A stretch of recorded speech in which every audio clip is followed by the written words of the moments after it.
केंद्र के सभी कर्मचारियों का मेरा नमस्कार। मैं यूट्यूब चैनल जयकाल जीनियस से आपका होस्ट और दोस्त पीके यादव आज एक नए टॉपिक के साथ आपके सामने हाजिर हूँ।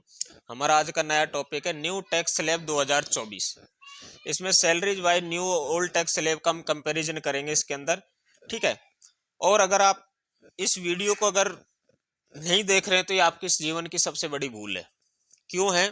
टैक्स का फॉर्म जब फिलअप करते हैं उनको ये नहीं पता कि मुझे न्यू टैक्स स्लैब चूज करना है या ओल्ड टैक्स स्लैब चूज करना है, ठीक है। तो हम इस वीडियो में यही चीज मैं आपको बताने वाला हूं कि हमें कौन सा स्लैब अच्छा रहेगा। अगर मान लीजिए कोई गवर्नमेंट कर्मचारी है, वो न्यू टैक्स स्लैब को चूज करता है और ओल्ड टैक्स स्लैब में दोनों में से कौन सा स्लैब आपके लिए अच्छा रहेगा, किसके लिए? इनकम टैक्स फॉर्म के लिए, जिससे आपका टैक्स कम से कम आए, ठीक है। तो आज हम इस वीडियो में इसी चीज को देखेंगे। तो मैं क्या करता हूं, मैंने पहले से एक फाइल बनाई हुई है आप लोगों के लिए इनकम टैक्स संबंधी। उसके अंदर आप अपना जैसे ही अमाउंट है कम ज्यादा करके आप देख सकते हैं कि आपके लिए कौन सा टैक्स स्लैब अच्छा रहेगा।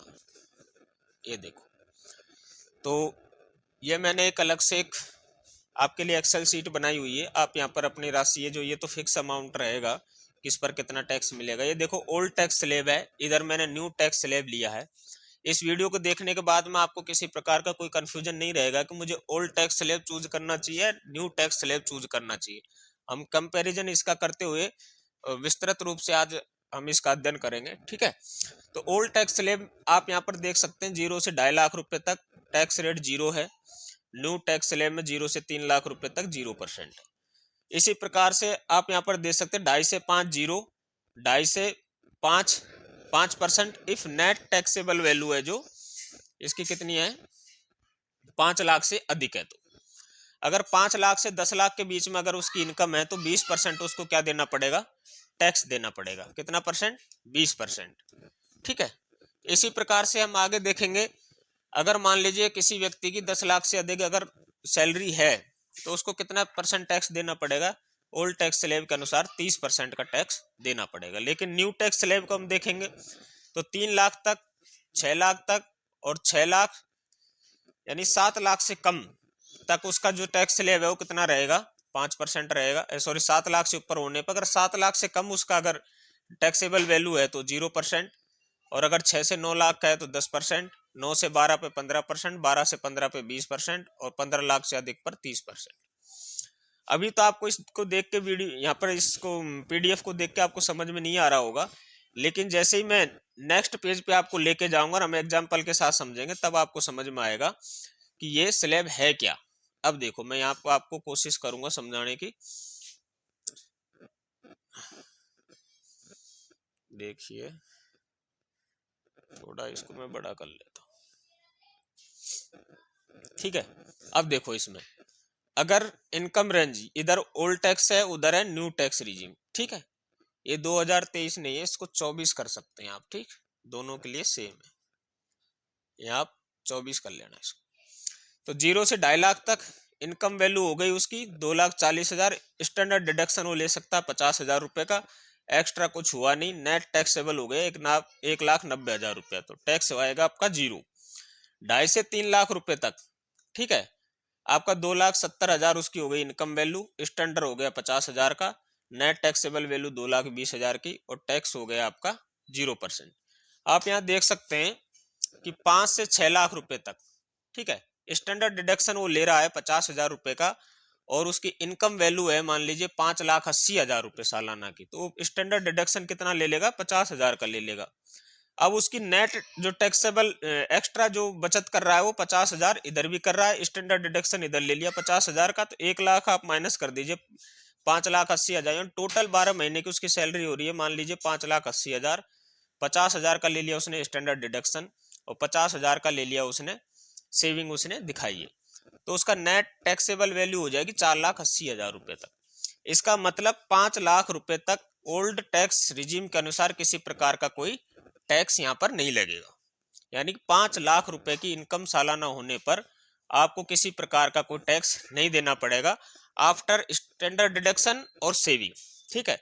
यानी आपकी सेविंग और स्टैंडर्ड डिडक्शन 50,000 काटने के बाद में आपका जो आय है सालाना वो 5 लाख से कम होनी चाहिए। अगर वो 5 लाख से कम है तो आपको कोई टैक्स पे नहीं करना है।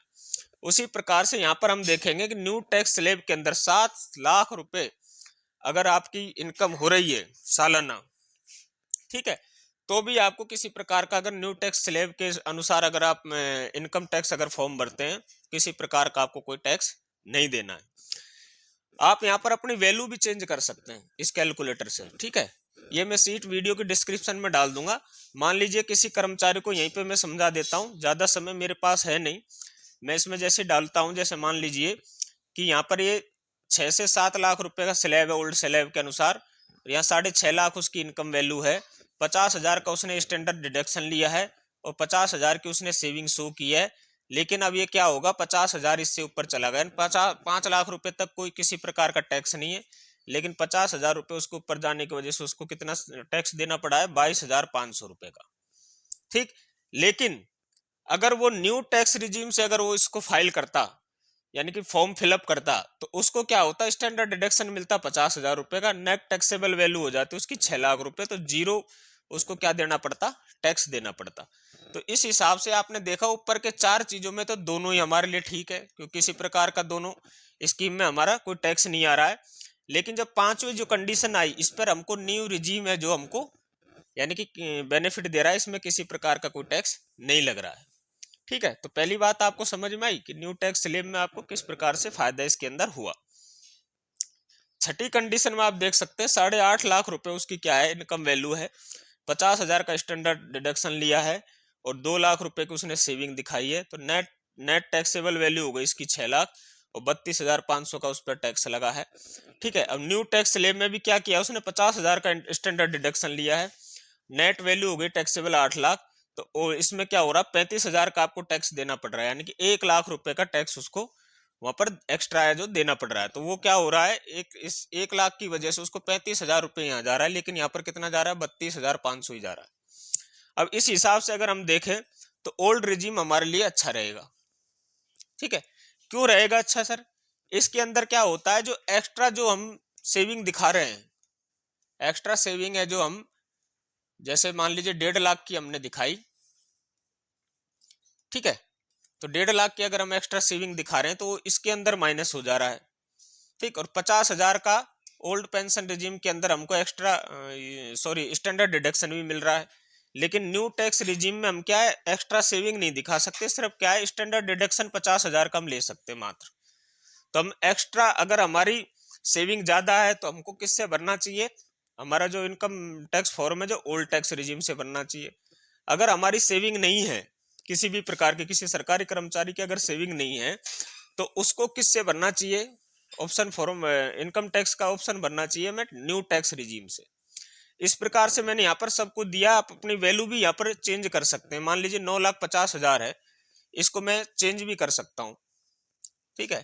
50,000 का स्टैंडर्ड ले लिया मैंने, यहाँ 2 लाख की जगह अगर मान लीजिए मैंने यहाँ लिया 2 लाख की जगह मैंने 1.5 लाख ही मेरी वो हो रही है, सेविंग हो रही है, तब देखो मैं किस प्रकार से इसको मैनेज यहाँ से करूंगा। देखो अब यहाँ पे आपको क्या करना है, देखो आप यहाँ पर इसकी वैल्यू को चेंज कर सकते हैं। ये 2 लाख है, मैं इसको क्या करूंगा, 2 लाख से कम करके इसको 1.5 लाख कर देता हूं। देखो 1,50,000 कर दिया, ठीक।